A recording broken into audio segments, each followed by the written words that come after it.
भारत के उत्तर में बर्फ से ढकी पहाड़ियों के बीच एक ऐसा मंदिर है जहां लोग मानते हैं देवता, साधु और आत्माएं एक ही समय में उपस्थित रहते हैं। जहां तीनों लोक, स्वर्ग, पृथ्वी और पाताल एक ही बिंदु पर मिलते हैं।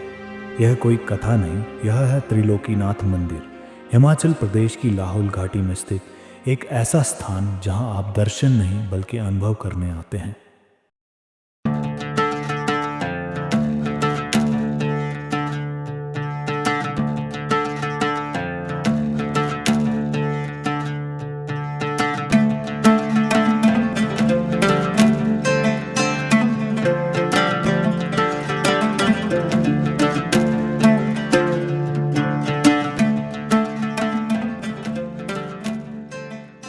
मंदिर का इतिहास और बनावट।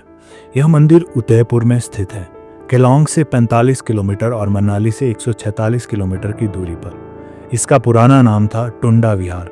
शिलालेखों के अनुसार इसे दीवान जरा राणा ने 10वीं सदी में बनवाया था, जिसका प्रमाण 2002 में मिले शिलालेख से मिलता है। इसे ध्वनज राणा ने चंबा के राजा शैलवर्मन की सहायता से शिखर शैली में बनवाया।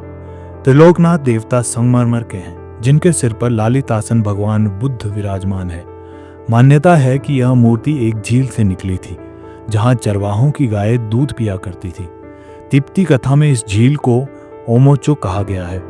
एक अन्य लोक कथा के अनुसार मंदिर एक ही रात में महादानव द्वारा बनाया गया। यहाँ बौद्ध रीति से पूजा की जाती है और पास ही हिंसा नाला का पानी अब भी दूधिया सफेद रहता है।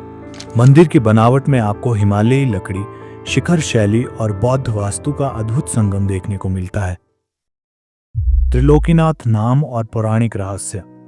यह पूरी दुनिया का एकमात्र मंदिर है जहां एक ही मूर्ति को दो धर्म, दो दृष्टिकोण से पूजते हैं। तिब्बती लोग इन्हें कहते हैं गर्जा फगस्पा, द लॉर्ड ऑफ रेल्म्स। ये भगवान शिव का एकमात्र मंदिर जहां त्रिलोकीनाथ के मस्तक पर महात्मा बुद्ध विराजमान है। हिंदू संप्रदाय के अनुयायी त्रिलोकीनाथ को शिव और बौद्ध संप्रदाय के अनुयायी अवलोकितेश्वर के नाम से पूजन करते हैं। हिंदुओं के इस भक्ति केंद्र को शैव पीठ भी कहा जाता है। मंदिर शिखर शैली का है, जो पत्थरों से बना है। समीप ही सीढ़ियां उतरकर बौद्ध मंदिर है। 6 भुजाओं वाले भगवान त्रिलोकीनाथ का मंदिर है। सिर पर बौद्ध की आकृति है। हिंदुओं और बौद्धों के लिए यह स्थान साझा आध्यात्मिक स्थल है। शिव और बुद्ध की एकता। मंदिर के गर्भगृह में एक तरफ शिवलिंग है और दूसरी ओर बुद्ध की मूर्ति। यह संगम सिर्फ मूर्तियों का नहीं, ऊर्जाओं का है। हर वर्ष पोरी मेला के दौरान पंडित ओम नमः शिवाय और लामा ओम माने पद में हम एक ही परिसर में उच्चारण करते हैं। शास्त्रों में कहा गया है, जहां दो धर्म एक ही स्थान पर समर्पित हो, वहां ब्रह्म से पहले ही चेतना सक्रिय होती है। कैसे पहुंचा जाए और कहां ठहरे? रोहतांग पास से यह मंदिर गर्मियों में ही पहुंचा जा सकता है। HRTC की बसें, टैक्सियां और कुछ विशेष मौकों पर हेलीकॉप्टर सेवा भी उपलब्ध रहती है। यहाँ 125 लोगों के ठहरने की व्यवस्था है और गर्मियों में निशुल्क लंगर चलता है। झील, संगमरमर देवता और दूधिया रहस्य।